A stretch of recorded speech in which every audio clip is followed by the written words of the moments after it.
Bom, eu quero fazer uma reflexão com vocês agora. E eu preciso que você abra a sua Bíblia no livro de Josué, no capítulo 1, no verso de número 1. Josué capítulo 1, verso de número 1. Se você está sem Bíblia, vai aqui, né, no telão. Josué 1 diz assim: E sucedeu depois da morte de Moisés, servo do Senhor, que o Senhor falou a Josué, filho de Num, servo de Moisés, dizendo: Moisés, meu servo, é morto. Levanta-te, pois, agora, passa este Jordão, tu e todo este povo, a terra que eu dou aos filhos de Israel. Feche os seus olhos. Senhor nosso Deus e Pai, em nome de Jesus, eis aqui a tua palavra. Continua falando conosco. Usa-me como um canal de bênção nessa hora, para aqueles que estão aqui presentes, para aqueles que estão online, ó Deus, pois também eles fazem parte deste culto. Te damos graças por tudo, em nome de Jesus. Amém. Glória a Deus. Amém? Amém. Eu quero fazer uma reflexão com vocês hoje, de um momento que todos nós precisamos enfrentar. Todos aqueles que negligenciam este momento, que não gostam dele, que buscam evitá-lo, ou muitas vezes até assumi-lo antes da hora, queimando etapas, podem sofrer sérios danos, sérios prejuízos. Que momento é esse, pastor? O momento em que a vida te chama para protagonizar suas próprias histórias. Nós estamos lendo um texto que fala, ele abre dizendo: depois da morte de Moisés, Deus vai falar com Josué e diz para ele: levanta-te, porque chegou a sua vez, Josué, de viver a sua própria história. Até no presente momento, você seguia os passos, as instruções de Moisés. Até o presente momento, Moisés era o responsável, era ele que estava à frente. Mas agora Moisés, meu servo, é o que diz Deus a Josué, ele está morto, ele morreu. E agora está na hora de você assumir à frente a responsabilidade.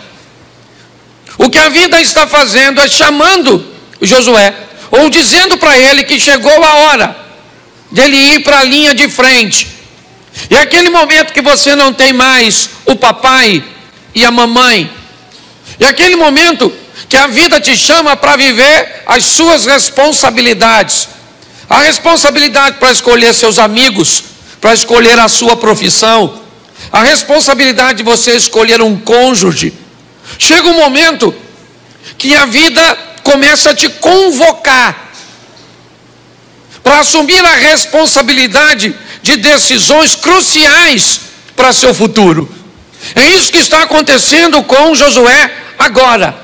O tempo dele viver na sombra, no tempo de todas as responsabilidades, de tudo que precisa ser feito, estava na cabeça, na mente, na orientação de Moisés, ele acabou. Deus diz: agora sou eu e você, Josué. Chegou a hora de você assumir a sua responsabilidade. Algumas pessoas têm sérios problemas com este momento. Algumas delas tentam a tomar essas decisões em ambientes emocionais desequilibrados, com muita infantilidade ainda, governando suas emoções, negligenciando as instruções do Moisés, que pode ser representado por alguém mais experiente, talvez seu pai, talvez um amigo mais experiente, talvez um irmão mais velho. Muitas pessoas assumem sérios problemas quando tentam assumir, né, a vida antes da hora, achar que tem o controle da situação antes da hora. Muitas adolescentes terminam com um bebê no colo. Muitas pessoas terminam comprando aquilo que não tem condições de pagar. Muitas pessoas perdem a vida se misturando com quem não deve.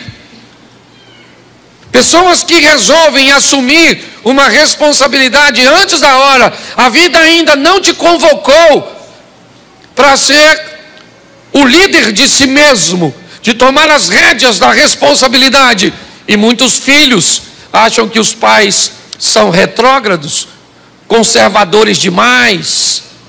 Muitas pessoas negligenciam esses conselhos, que ainda é muito cedo para casar, em meio a uma paixão, onde a pessoa cuja qual ela está apaixonada, poucas coisas tem a oferecer para o futuro, mas acha que são os pais que estão atrapalhando, criando um ambiente de percalço, e que na verdade a vida está usando é um Moisés, para te dar direção enquanto você não tem. Outras pessoas vão para outra extremidade, e começam agora a não gostar de obter as responsabilidades. É aquele camarada que se casa e ainda quer, ou deixa a mãe comandar a vida dele. É aquele indivíduo que quer, né, quando eu digo indivíduo, homem e mulher, que quer muitas vezes assumir uma família, mas ainda quer continuar, mesmo depois de casado, debaixo da proteção, do dinheiro, do controle. Eu costumo dizer que a pessoa mais perigosa para um casamento não é um amante, é uma sogra. Você está rindo, mas é sério, eu escuto o tempo inteiro isso. Então eu quero te dar uma direção hoje. Por quê? Porque em algum momento a vida vai te chamar. Ela pode, né? Ou ela vai te chamar no momento certo. Você pode ter certeza. Mas você pode começar a ouvir essa voz antes da hora, de uma forma precoce, e quebrar a cara, porque negligenciou, porque ainda era o tempo do Moisés, da experiência, está te aconselhando, está te direcionando. Ou você pode perder o time e acabar não querendo sair, virando um solteirão, uma solteirona, alguém sem responsabilidade, sempre dizendo que os outros são culpados do seu fracasso, está todo mundo contra você, há um complô no inferno contra você. Quando a vida chama Moisés para isso, Josué para isso, algumas instruções vão ser dadas a ele. Por quê? Porque inevitavelmente, quando a vida te chama a assumir a responsabilidade, quem é que resolvia tudo? Moisés. O mar tem que abrir? Moisés. Não tem água? Moisés. Os inimigos estão aí à frente? Moisés. O povo está adorando? Moisés. Quem é que vai subir o monte? Moisés. É sempre Moisés. Mas agora não. Quando você assume a responsabilidade da sua vida, primeira coisa que você vai ter que aprender a lidar é com a insegurança. Porque agora você não tem mais ninguém para culpar. Agora é você e você. Vai culpar quem agora? Quem vai ser culpado? Josué vai ter que lidar com isso. Por quê? Porque é altamente inseguro. Dizem que um passarinho, irmãos, quando ele vai fazer o seu primeiro voo, ele sabe muito mais sobre coragem do que sobre voo. Ele nunca voou. O que ele sabe é que ele vai saltar do ninho. Ali ele não tem conhecimento sobre voo. O que ele sabe é sobre coragem. Muitas pessoas são extremamente inseguras para tomar suas decisões. Eu costumo dizer, e sou bem equilibrado para isso: pastor, como é que eu faço para entrar nesse ambiente de uma forma sadia, salutar, com o menor número de erro possível? Como ser mais assertivo, procurando tomar decisões que te causam menos prejuízo por conta própria, e buscando instruções, aconselhamento sobre aquelas que são mais fundamentais. Ninguém chega no mundo aprendendo tudo. É importante você entender que quando a vida for te chamar para escolher alguém para casar, a insegurança vai fazer parte disso. A hora que a vida te chamar para uma responsabilidade profissional, você vai ficar muitas vezes permeando 2 ou 3 caminhos ou mais. O que eu quero ser? Como você? Como é que vai ser isso? Então há uma insegurança nesse ambiente que precisa ser vencida. Outra coisa que ele vai ter que lidar é com a comparação.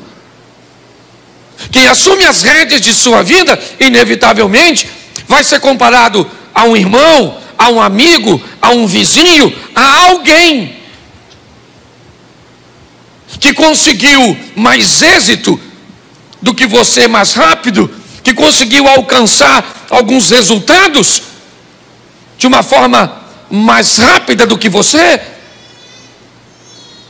Todas as vezes que você for assumir a sua vida, inevitavelmente vão te comparar com alguém que é mais magro, alguém que é mais inteligente, alguém que é mais rico, alguém que foi. Isso é inevitável. É a responsabilidade que a vida está exigindo de você, de agora não ser mais um coadjuvante, de ser o principal. Muitas pessoas se perdem nisso. A comparação precisa ser vencida. Você vai pregar como eu? Inevitavelmente vocês me comparam com Elvis, com o Rafael. Quantas pessoas aqui? Você não precisa levantar a mão para não me envergonhar. Olha e diz: pastor, o Rafael prega 200 vezes mais do que o senhor. O Elvis prega muito bem. O Luciano Subirá, o Cílio Malafaia. Esse dia o cara falou que gostava de ouvir 3 pessoas: Tirolipa, Tiririca e eu. Falou para um amigo. Falei: nossa, 3 excelentes pregadores, não é verdade? Então a comparação é algo inevitável. Aqui tem gente que é muito melhor do que eu em áreas que eu não sou tão bom. A comparação sabe, é uma responsabilidade que você precisa assumir quando a vida te joga para a linha de frente. É assim que funciona. E ela precisa ser vencida.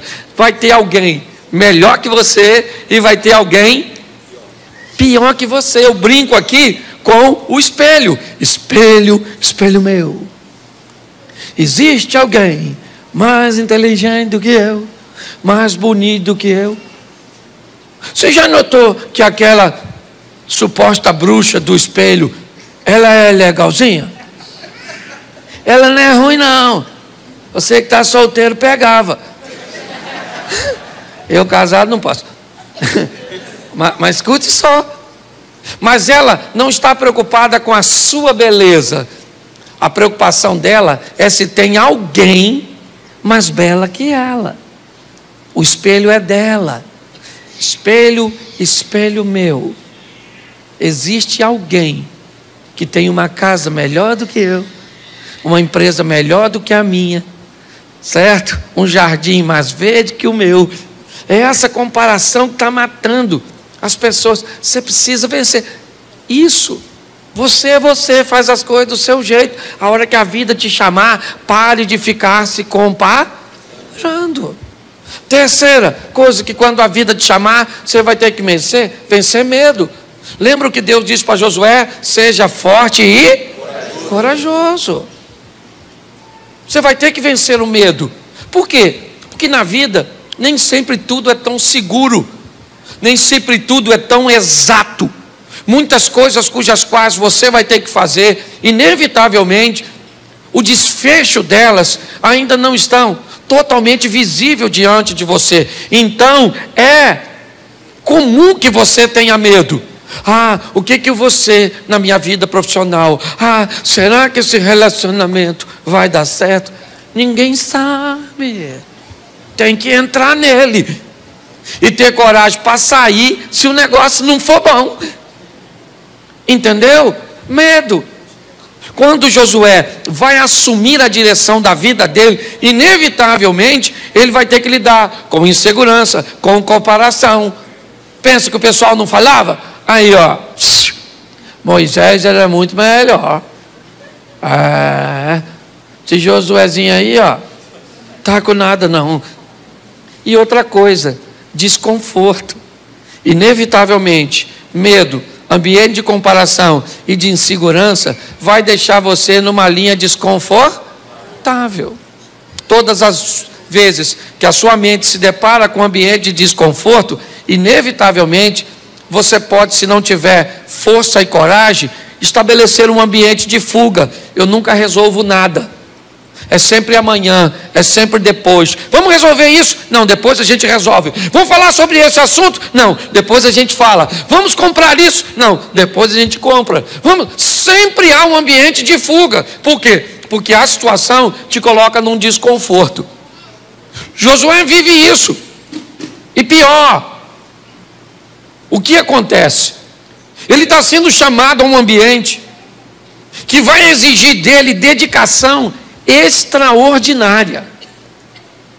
Olha só, o que a vida passa a exigir desse moço, que sempre esteve à sombra de Moisés, que sempre esteve debaixo das asas de seus pais, de seus responsáveis, de pessoas que tomavam decisões.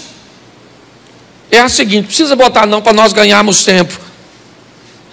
A arca vai à frente e tem que ser 800 côvados, ou melhor, 2.000 côvados de distância entre o povo de Deus.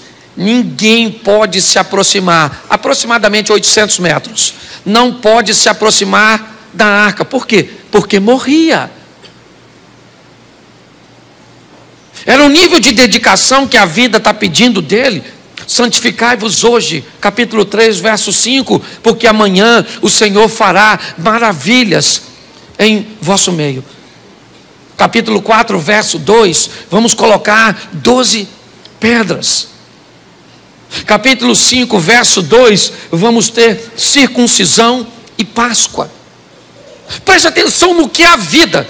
Esquece o texto aqui e busque entender o que a vida está dizendo para ele e para mim. Quando chegar a hora de você assumir a responsabilidade de sua vida, que pode trazer para você sofrimento, dor ou alegria e prazer, tome cuidado com os detalhes, porque às vezes é nos detalhes que as coisas passam. É nos detalhes que nós nos complicamos com aquelas coisas cujas quais achávamos que não tinha problema. Por quê? Porque se algo for explícito, for grande, se houver uma visão de que aquele ambiente vai me gerar prejuízo de imediato, o que eu faço? Eu rejeito. A vida de Josué vai estar por um fio por causa de detalhes, porque é assim que funciona com todos nós. Ele consegue 800 metros de distância, então tá bom, fica os 800 metros. Como é que funciona? É santificação? Santificai-vos hoje. É desse jeito? É circuncisão? É Páscoa? Josué começa a assumir, como eu disse, com comparação, com insegurança, com medo, com desconforto, mas ele é obrigado a gerenciar tudo isso. Ele tem que gerenciar tudo isso. Ele tem que vencer tudo isso. Moisés foi extraordinário, e o que ele ofereceu foi sua experiência, mas chega agora a sua hora de viver a sua história. Você pode ter aprendido com muitos maridos, seu tio que foi marido, seu avô que foi marido, seu pai que foi marido, mas você só vai saber o que é ser um marido quando você tiver a sua esposa. Você pode ter aprendido com o pai de fulano, com pai, mas você só vai saber o que é pai ou mãe quando você tiver seu filho. Você só vai saber. Você quer ver uma coisa que era muito legal? Era assim: se eu fosse sair com meu filho, por exemplo, para ir ao McDonald's, e chegava lá no McDonald's e falasse para o menino: pede. Eram 2 hambúrguer, uma batata frita grande, um milkshake, um sundae, uma banana e um suco de laranja de 500. Parecia que os meninos estavam amarrados e alguém soltou. Depois de um tempo, eu descobri que eu podia usar um outro método para medir isso. E suponhamos que, na época, esse lanche desse 50 reais. E aí eu pegasse os 50 e desse para eles. Quando eu dava os 50 para eles, eu deixava de ser o responsável. E agora o responsável... Menino, o apetite diminuía tanto. 2 hambúrguer, um só. Batata grande? Não, nem quero batata não. Refrigerante? Pergunta se tem água. Tudo. Por quê? Porque quando chega a hora de assumir o controle, é ou não é? É assim que funciona. Quando nós vamos olhar agora, que eu quero que você entenda, esse camarada está vivendo um ambiente bem desconfortável, está todo mundo querendo saber se Deus é com ele. Ele precisa estar extremamente atento aos detalhes. E a primeira coisa que vai acontecer com Josué é o seguinte: Deus diz para ele: pega os sacerdotes e eles conduzem a arca. Quando eles tocarem o pé nas águas, as águas vão parar e o povo vai passar. Provavelmente parou aqui e eles tinham que passar, obviamente, 800 metros abaixo, porque não podia se aproximar. Beleza? Tá bom. Quando o povo atravessa, eu imagino o povo falando, comparando. Devia ter aquela turma e falou: caraca, maluco, Josué é 10. O rio parou para a gente passar, sim ou não? Mas devia ter aquela turma falando: ria mole, quero ver mar. Caímos de liderança, porque Moisés abria era mar, maluco. Esse risinho aí, ó, isso não é nada não. O que é isso? Sempre tem alguém que vai achar extraordinário o que tu faz e vai descer a lenha em você. Aprenda uma coisa nessa vida: pessoas vão te amar por quem você é e vão te odiar pelo mesmo motivo. É assim que funciona. Não gostou, morre, porque não tem alternativa. É desse jeito. Primeira vitória, ela é clara. O rio abriu, e quem foi que abriu? Deus. Deus está dizendo para Josué e para todo o povo: tem coisas que é comigo e eu resolvo e pronto. Amém? Ó, chegou do outro lado com moral. Mas agora tem Jericó. E Jericó, o modelo muda. Jericó, as coisas vão ficar diferentes, porque agora a lição é outra. Deus diz a Josué: eu derrubo o muro e você mata os inimigos. Agora virou uma parceria. O que Deus está dizendo para esse indivíduo agora é diferente. Ele utiliza o mesmo método que Moisés, note, envia espiões. Assim como Josué, assim como Moisés mandou Josué espiar Canaã, Josué manda, certo? Os homens irem a Jericó, fazerem a leitura do ambiente, trazerem. Note que ele está, Moisés está morto, mas seus ensinamentos ainda estão vivos na prática de Moisés, ou na prática de Josué.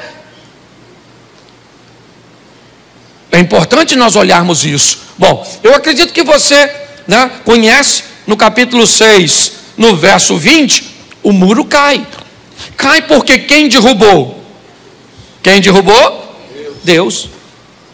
Mas a vitória é vencida por quê? Porque Josué lidera seus soldados contra Jericó.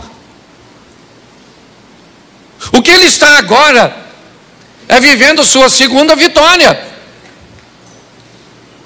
Agora não apenas mais né? Como a primeira, onde eles não tiveram participação. Agora eles se sentem partes, eles fizeram partes do processo. Agora Deus derrubou o muro, mas eles foram com suas espadas, suas lanças, certo? E entraram em Jericó, e mataram, e destruíram, e pegaram os despojos. E agora está todo mundo entendido. Deus é conosco. A lição agora é diferente da primeira. Tem coisas que Deus vai resolver sozinho por você, mas tem coisas que Ele vai resolver em parceria com você.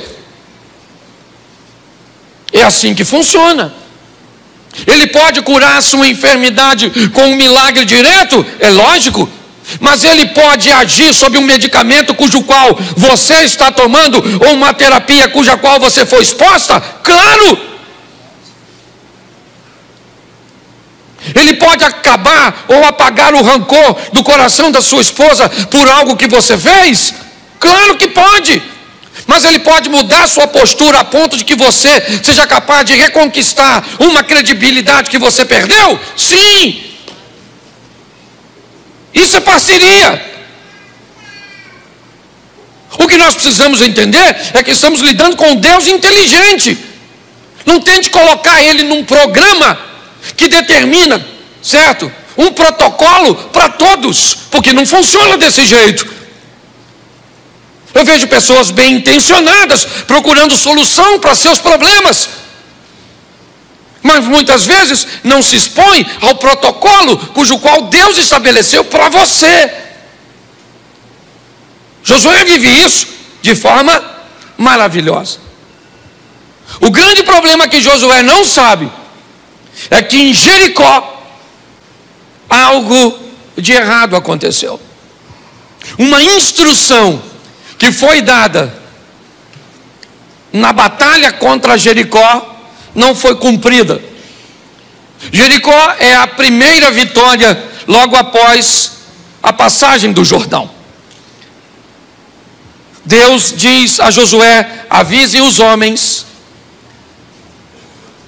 que eu quero tudo destruído, e os objetos de valor eu quero que todos sejam colocados no tabernáculo, sejam trazidos em oferta ao Senhor, porque é a primícia, é o primeiro.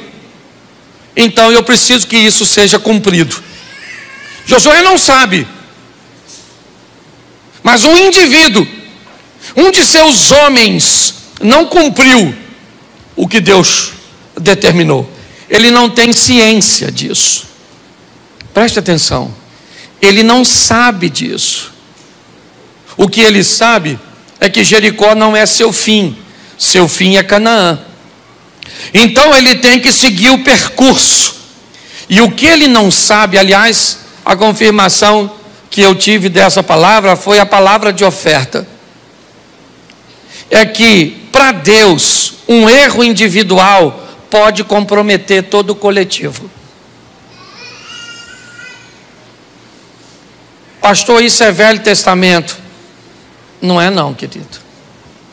Eu tenho conversado com muita gente, e deixa eu falar um pouco disso aqui com vocês, porque presta atenção, na minha liderança, na igreja, eu posso até tolerar ainda que eu tenho que tomar algumas providências, mas na minha liderança, eu não tenho nenhuma mulher mais que poste foto de biquíni. Por quê? Porque eu não posso. Deus tem falado no meu coração. Pastor, mas a gente vai à praia, vai usar o quê? Biquíni. Mas para que tirar foto e colocar? Tem mulher velha concorrendo com as filhas, adolescentes. Sangue de Jesus tem poder e tudo cai nas minhas costas. Estão descendo a madeira em mim por causa de vocês. Então deixa eu falar uma coisa para você. Na minha liderança, a hora que eu ver alguém com comportamento correto, incorreto, ou chegar, eu não vou ter mais meu nome sujo por causa do comportamento dos outros. Uma das regras que a gente começou essa igreja, quem lembra? Aqui não toleramos o nosso pecado, por que toleraríamos o seu?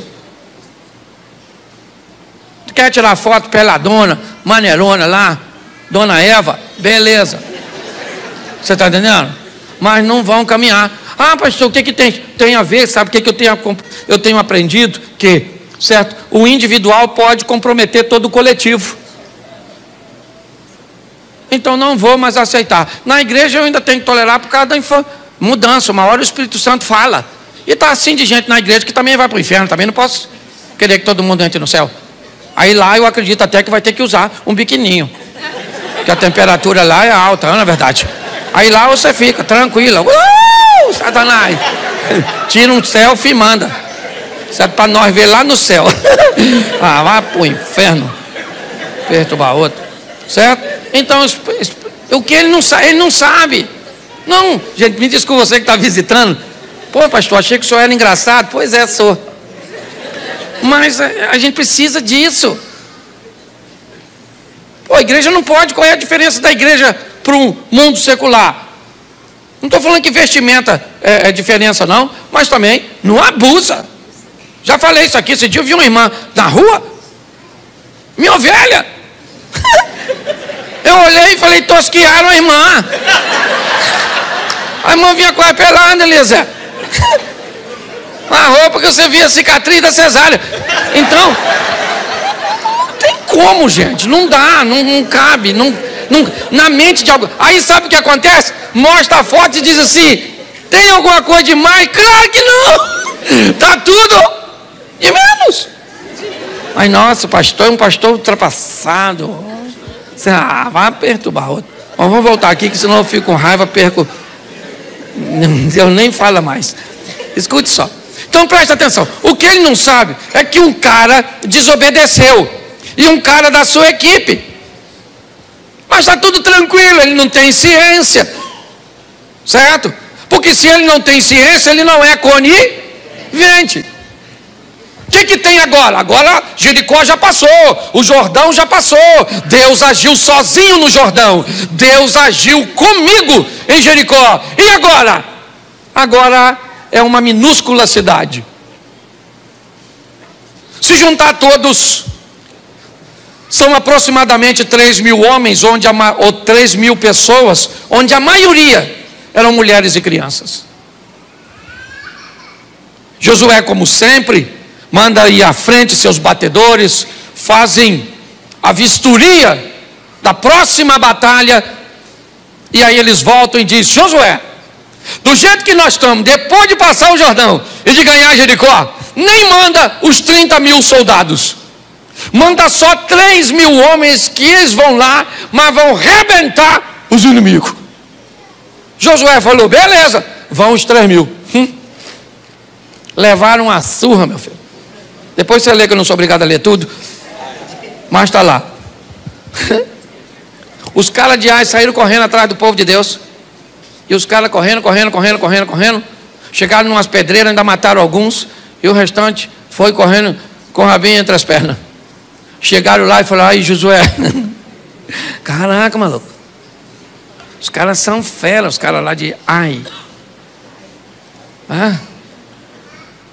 Eu acho que o nome deve ser esse, Ai, porque quem vai lá volta falando ai, misericórdia.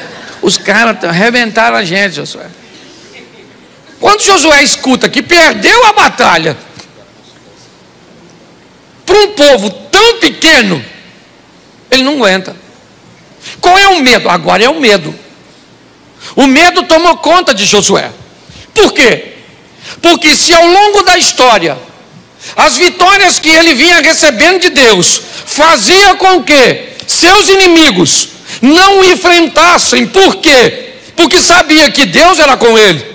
Se a notícia começa a correr agora que esse povo que passou pelo Jordão, que atravessou o mar, que venceu os reis, que ultrapassaram tudo isso, agora estão perdendo para uma cidade minúscula, é só uma questão de tempo até virem lutar. Aprenda uma coisa: ninguém quer lutar com quem é forte. Ninguém quer disputar com alguém que sabe de antemão que vai perder. Mas quando você descobrir que a sorte do outro mudou, que as coisas não estão bem, é a hora de você ir lá comprar o que ele tem, porque agora é mais fácil, certo? É minar a pessoa no momento em que ela está fragilizada. É isso que Josué tem medo. Porém, ele recebeu uma palavra no primeiro capítulo, dizendo que Deus seria com ele, e que o lugar que ele colocasse a planta do vosso pé seria lhe dado por herança. Então Josué diz: mas espera aí, o que aconteceu? Vão para a presença do Senhor. Vamos fazer o que Moisés fazia. Senhor, o que é que está acontecendo? Capítulo 7, verso 12, coloca na tela para mim. 7, 12.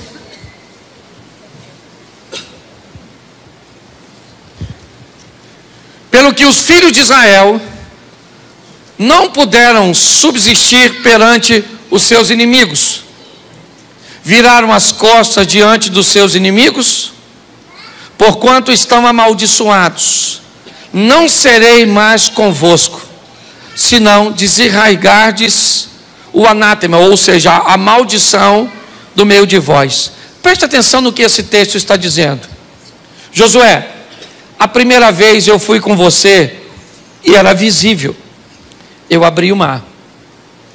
Da segunda vez eu fui com você, era visível, eu derrubei a muralha e você destruiu. A terceira vez, parece que eu não fui contigo. Você mandou 3.000 homens, o que parecia fácil.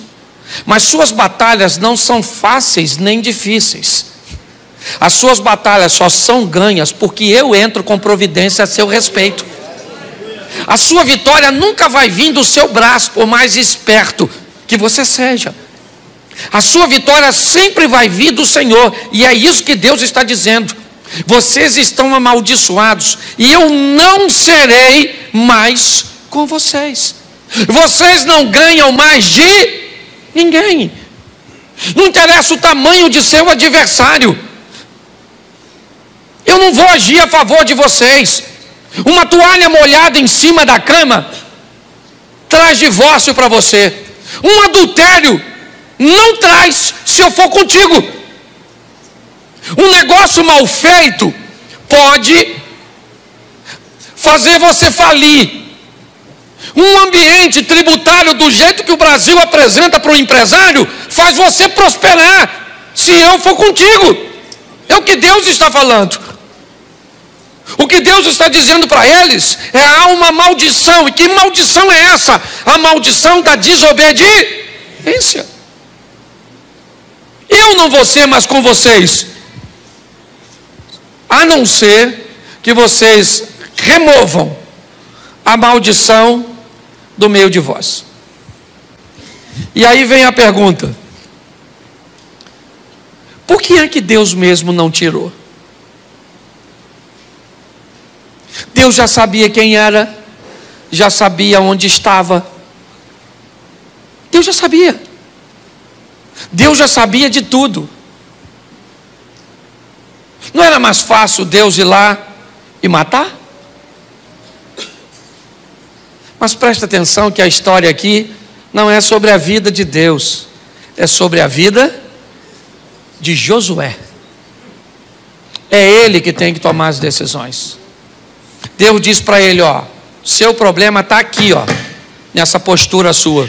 Seu problema está nessa pessoa, está nesse relacionamento, está nesse hábito, está nessa situação. O que Deus faz é indicar a você, com muita benevolência, com muita bondade e misericórdia, mas não é a obrigação dele remover da sua vida aquilo que você tem que remover, que eu tenho que remover. E Deus disse: eu não vou mostrar, eu só estou dizendo para você que tem maldição, tem coisas que não deveriam estar aí, e você que procure resolver.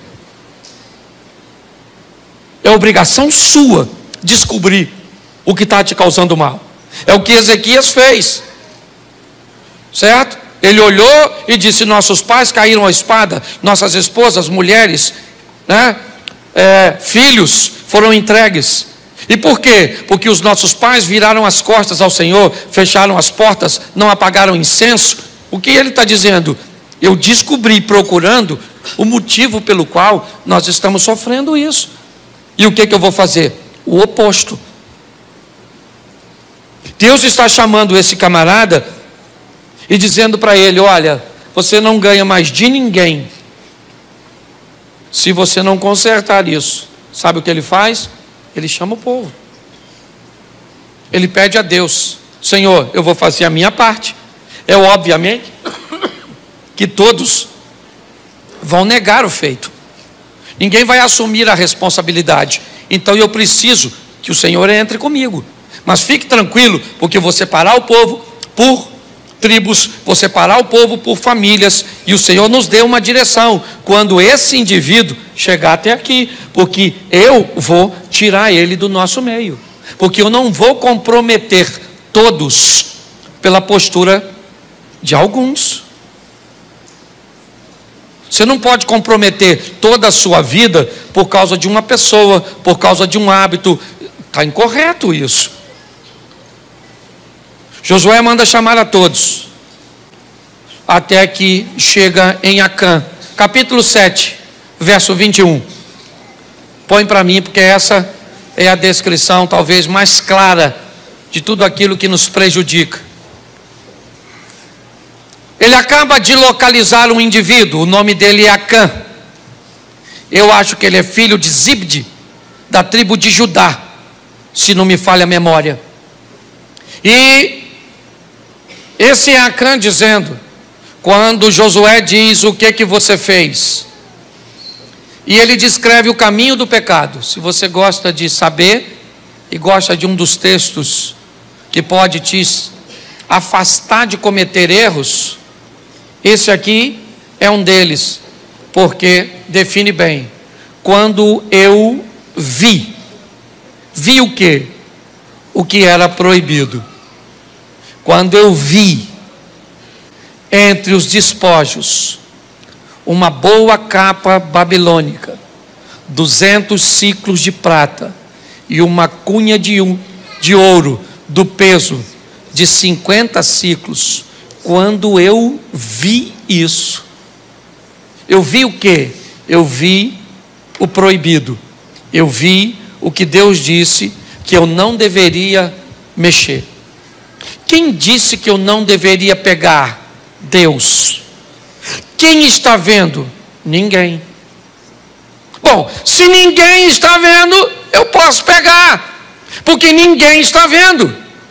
O problema é que quem disse para não pegar é aquele que vê todas as coisas. Quando nós olhamos, ele está descrevendo. Isso aqui é a historinha de Eva. Quando ela viu o fruto, ela cobiça o fruto, ela pega o fruto. Está aqui, ó. Cobicei-os e tomei-os. Ao contrário de Eva, ela tem um passo um pouco a mais, porque pegou o fruto da desobediência e comeu. Ele não vai comer a capa babilônica, ele não vai comer o ciclo de prata, ele não vai comer a taça, ele não vai. Mas o processo é o mesmo. O que a Bíblia está dizendo: vi, cobicei, tomei. Lembra quando eu falei sobre vozes aqui umas 3 semanas atrás?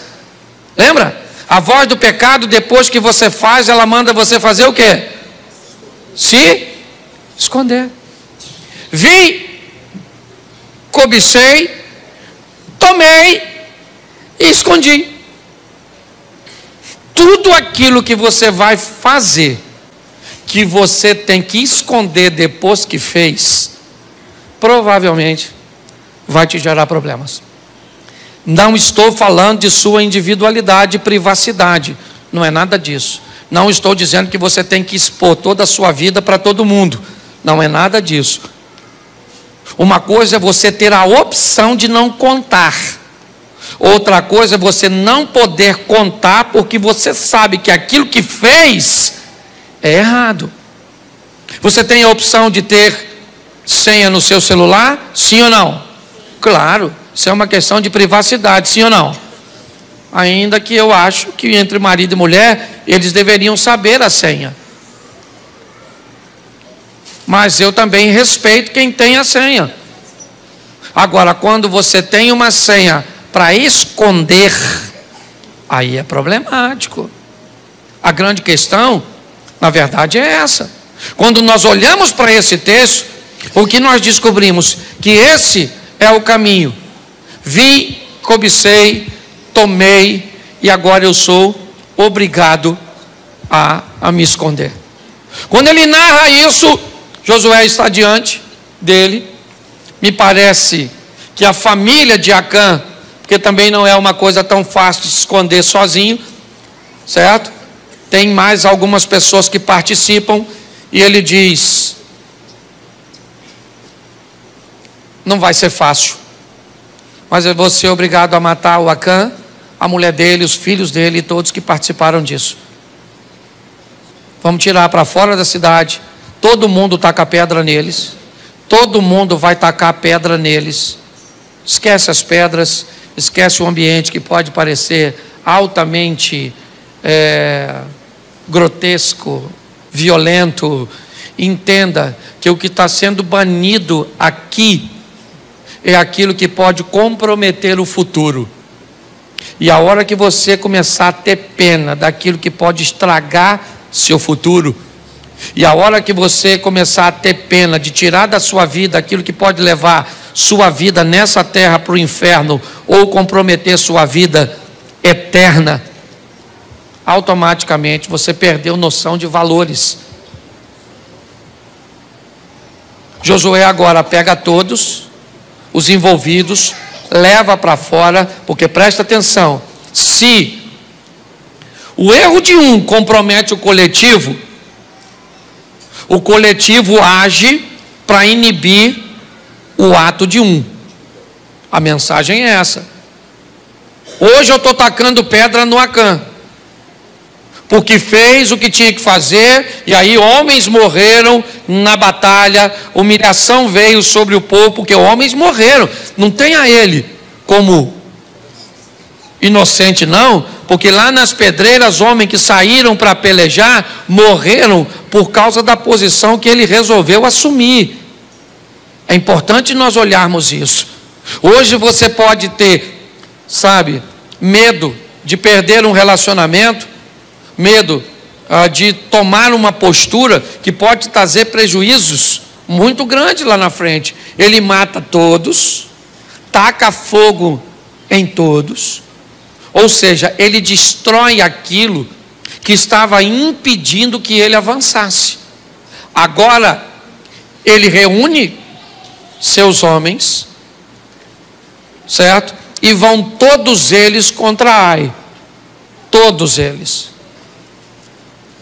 É importante nós entendermos que Josué perde uma batalha, mas ele não perde a guerra. Cuidado com essa expressão na hora de tentar animar alguém, porque parece que crente não perde batalha. Ok? Batalha não é a guerra. Batalha, certo? São atos que acontecem durante a guerra. Atos, avanços, cidades, né? Estamos aí num ambiente, então vai avançando, conquistando, protegendo, avança, conquista, protege, avança, conquista, protege. Nunca avança sem antes proteger. É assim que funciona. Hoje eu quero dizer para você e para mim aqui, principalmente nós que já assumimos as rédeas da nossa vida, que o nome de Deus pode estar sendo engrandecido ou envergonhado com o estilo de vida que você resolveu viver. Essa é a grande verdade. Nós vemos agora esse cara sair dali de cabeça erguida, foram lá, destruíram Ai, dominaram, continuaram avançando. Josué foi um vencedor, mas por quê? Porque teve coragem de assumir responsabilidade e afastar da sua vida aquilo que lhe trazia derrota, afastar de seu comportamento. Se você sabe que seu comportamento causa prejuízo para o seu casamento, o que você faz? Se você sabe que o seu comportamento causa prejuízo para seus negócios, o que você faz? Pare e pense, porque provavelmente tomar uma decisão te deixa desconfortável, amedrontado, inseguro. Talvez você vá para um colégio e não cumpre o protocolo padrão das menininhas que estudam lá. Então elas comparam você ao ambiente cujo qual elas estão, define aqueles ambientes como sadio, e se você quiser fazer parte daquele grupo, está inserido ou inserida, você tem que repetir comportamento, repetir vocabulário. Esse tem sido o grande desafio. Que saiamos daqui hoje com o entendimento que Deus é conosco, que nós somos chamados para viver a nossa história, e ela é nossa. Alguém vai tentar nos comparar com alguém, alguém vai tentar nos amedrontar, mas todas as vezes que uma Acã aparecer, que alguém estiver ali desobedecendo, que um desejo que você tem em você, seja ele o da preguiça, seja ele o da compulsão para comprar, seja ele o da irresponsabilidade para pagar, seja o que for, se ele compromete você, seu futuro, seu nome, taca fogo nele, apedreje ele. Essa é a mensagem. O problema é que as pessoas ficam olhando para o Acã, pensando nele, pegando. Esqueça isso, lembre-se da mensagem. Ele já morreu. Quem está morrendo hoje são as pessoas que repetem o comportamento. Quem está sofrendo hoje são as pessoas que repetem o comportamento. Qual é ele, pastor? O comportamento da desobediência. Eu fui atraído. Eu vi o mel que estava na ossada de um leão morto. Mas a ossada do leão morto é um local que para mim é proibido, mas o mel é doce. E se o mel é doce, eu vou até o proibido para provar do doce do proibido. Essa foi a história do Sansão. Eu estou com desejo, sim, eu estou com desejo pela mulher de Urias, mas a mulher de Urias me é proibida, mas é o meu desejo. Então eu vou atender meu desejo e vou sofrer como Davi. Diga-se de passagem, um homem segundo o coração de Deus. Cuidado com as armadilhas que a responsabilidade da vida vai requerer de você e de mim. Posicione-se, não apenas para viver uma vida legal aqui nessa terra, mas para inspirar outras pessoas. Porque hoje você é Moisés. Eu tenho lá em casa 3 agora, por que não dizer 4 Josué. Um se chama Caio, outro Felipe, outro Maiara, Miguel. Eles são a próxima geração que vão assumir as rédeas da vida quando eu passar. Hoje eu estou como pastor. Eu não sou o pastor dessa igreja, eu estou como pastor. Daqui uns dias eu não vou estar mais. Deus me chama, eu vou embora com ele, mas eu vou deixar aqui Josué. E é assim que funciona. Chega a hora que você vai ter que assumir a responsabilidade de seus atos. Não queira fazer isso antes do tempo, vai te trazer prejuízo. Não prorrogue isso demais, porque vai te causar prejuízo. Aprenda a fazer a leitura da vida. Insegurança, comparação, medo vai fazer parte da sua história, mas Deus vai agir a seu favor.